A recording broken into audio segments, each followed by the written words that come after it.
Ever had a favorite game? A game that you just couldn't put down? A game that just had to be finished? Well, my friend Steve and I were hanging out one day. This was back when we were younger, 10 or 11 if I recall correctly. Anyways, we had just saved up quite a bit of money from our allowances and doing odd jobs, mowing the neighbor's lawn and whatnot, and finally had enough to each get a Game Boy Advance and one game apiece. Steve was so excited, he was jumping with joy in a literal sense. We entered the game store, and all over the shelves were hundreds of games for a bunch of consoles. I turned to look for my friend, and I saw him talking to a store employee. The employee nodded and walked away from him. Steve strolled casually towards me with a wicked grin on his face. "Hey man, guess what?" he said. "Let me guess.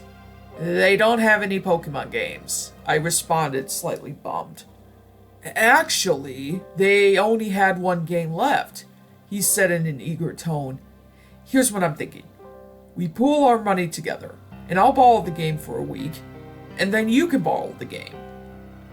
I was reluctant to agree to this. But then again, we were best friends, so I accepted it and remained happy that I was still going to get to enjoy the game. The clerk came back and stood in the doorway just staring at Steve. Steve walked over and handed him a $20 bill, put something in his pocket, and just walked out of the store with a smile. The clerk went back to stocking the shelves and completely forgot that I was standing there. Well, I left and went home. Though after the first night, I'll be honest, I really wanted to play that game. But I think I can wait it out. I mean, he would want me to give him some time to play. So I continued about my day. Well, a few days go by and I decided to call Steve to see what he was up to. There was no answer. I thought maybe he wasn't home. Maybe his family went out or something. On the 6th day, I saw a television report about a boy who had gone missing. The picture was of Steve. I rushed over to his house and found that his parents were sobbing outside. "Johnny?" his mother asked. "Hey," I responded with uneasiness. "Are you okay?" "The only thing he left was this," she said in a mournful voice as she passed me a piece of paper. It was a note, written in dark red ink. It read, "Game over." "I don't understand what it means," his mother cried. "Do you mind if I go check his room?" I asked, rather determined. I had a feeling I knew what he meant in his note. "Sure," she whispered, almost hopeless. I ran into his house and headed for his room. The strange thing was that nothing looked out of place. He had an old wooden desk, and under a couple of comic books, I saw the corner of what appeared to be a game cartridge. Picking it up and looking at it, it was creepy. It wasn't the normal type of Pokemon game. The case was a deep red, and the picture on the front was of a Pikachu. I didn't have much time to inspect the cartridge, so I tucked it away in my pocket and walked out of the room. Leaving my friend's house, I tried to think of where he could have gone, but nothing came to mind. I ended up getting home around 6 p.m., and after I took off my jacket, the game fell out of the pocket and struck the ground. It made me take a step back. The cartridge was lying face down. I stopped for a moment, then realized that this Pokemon game was probably the last thing Steve did before he went missing. I picked up the game and examined the label. It had a picture of what appeared to be Pikachu on the front. At least I think it's Pikachu, though it looked to be black with piercing red eyes. I grabbed my Game Boy and put the game in the slot. Pausing for a moment, I flicked the power button on, and nothing happened. This was weird. I had just put brand new batteries in this thing. Well, I opened some of my drawers and found a pack of batteries that only had 2 left. My lucky day. I immediately popped out the old batteries and placed the new ones in. I hit the power button again. And again, nothing happened. This is stupid, I thought to myself before placing the game on my desk. After about an hour and a half or so of watching television, I was so mad that I couldn't get to play the game. "Johnny, your father and I are going out. You be good. We'll be back soon," my mother said before closing the front door behind her. I watched them drive away in the rain. I continued to watch television simply because there wasn't anything else to do. It was raining, getting dark, and the damn game wouldn't work. I stormed to my room in a rage, annoyed yet determined to find out the cause behind why my game wouldn't work. I closed the door behind me, and the only light illuminating me was the small night light that I had. I wasn't scared of the dark or anything. The light was a skull, and it shadowed the skull on the wall. When I looked over at the desk, it looked like the Game Boy was on. I picked it up and immediately it shut itself off. The screen went white and nothing happened. I sat there for a moment, just examining the whole system before a loud screech came from the game. So loud that I let out a scream. After a moment to compose myself, I watched the screen flicker from black to white. Game Boy flashed across the black screen in a crimson color. I never seen any Game Boy start up this way. The game began with the intro, the one with the Pokemon League battle. The first trainer called a Charizard, though the image was hyper-realistic like a real-life dragon. When it showed the strong-willed Pokemon, its trainer could be seen in the background. It was Gary Oak.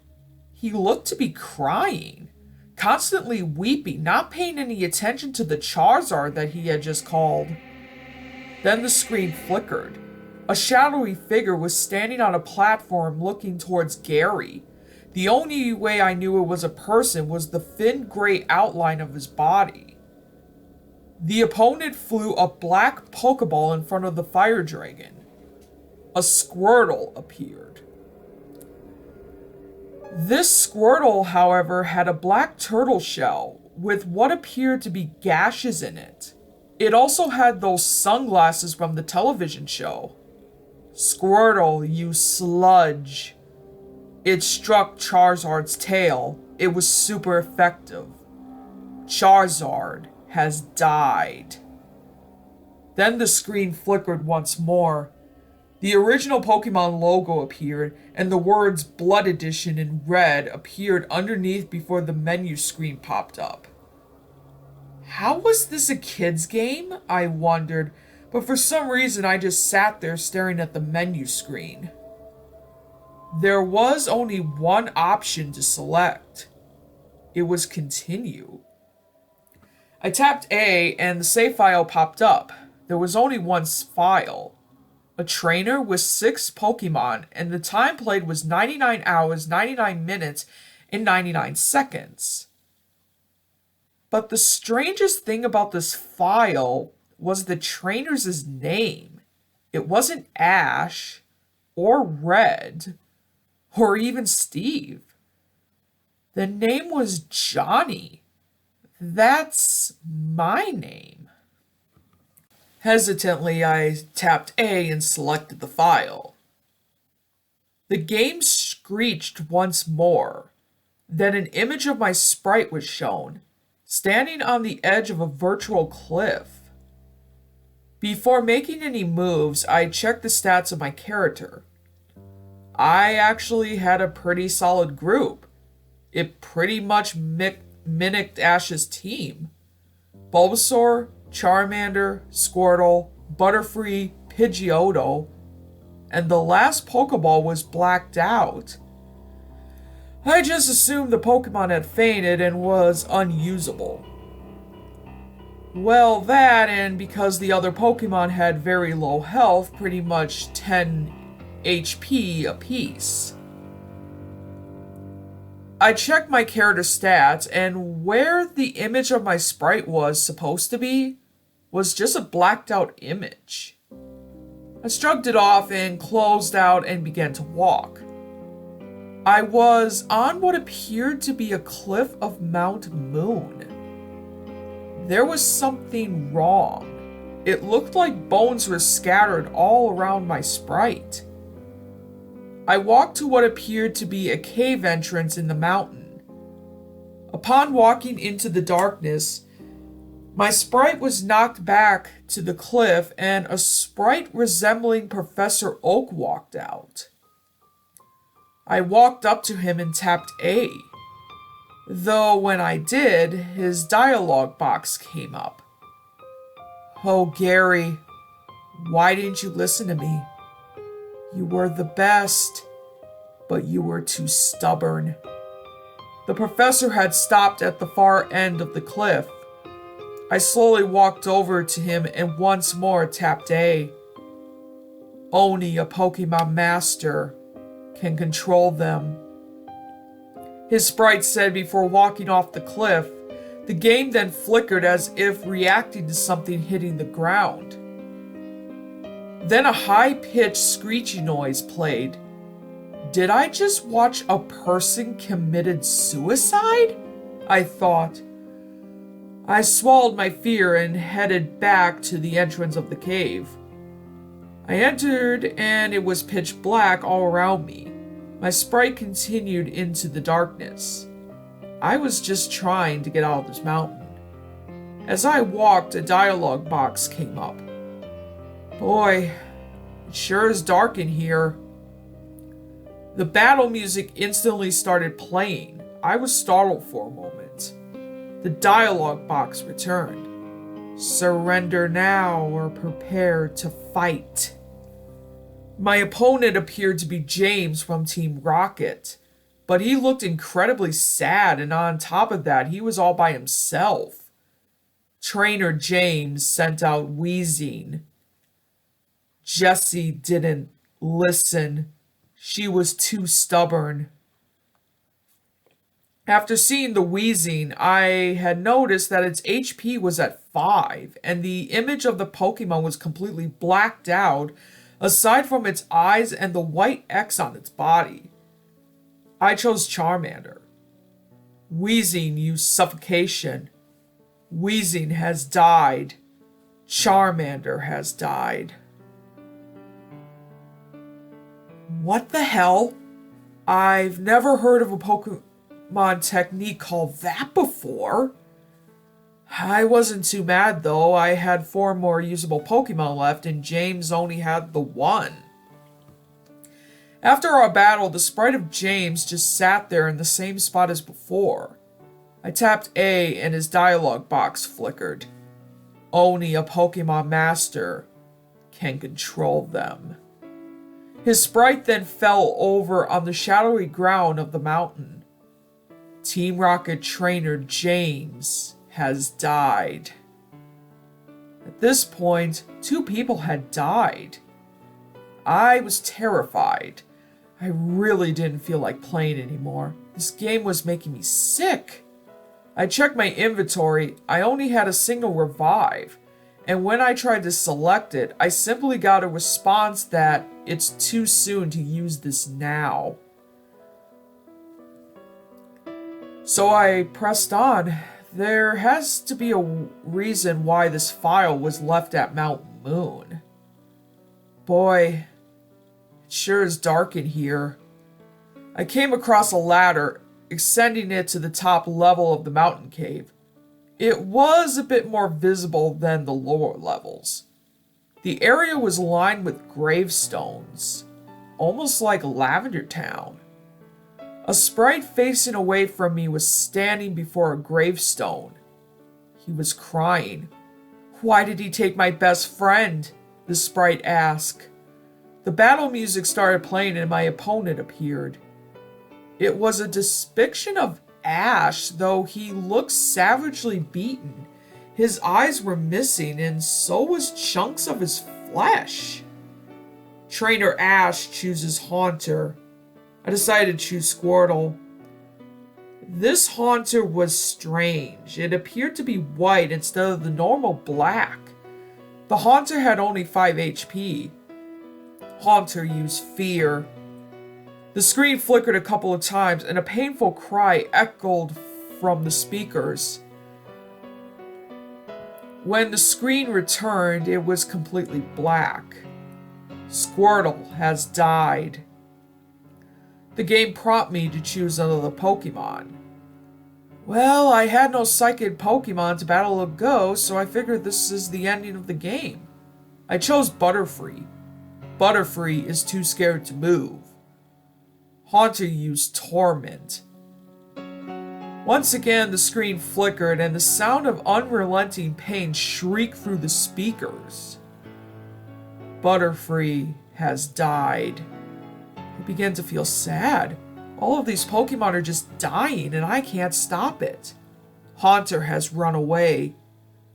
Confused, I tapped the A button and the sprite of the boy in front of me had vanished. At this point, I only had 2 Pokemon left, Bulbasaur and Pidgeotto.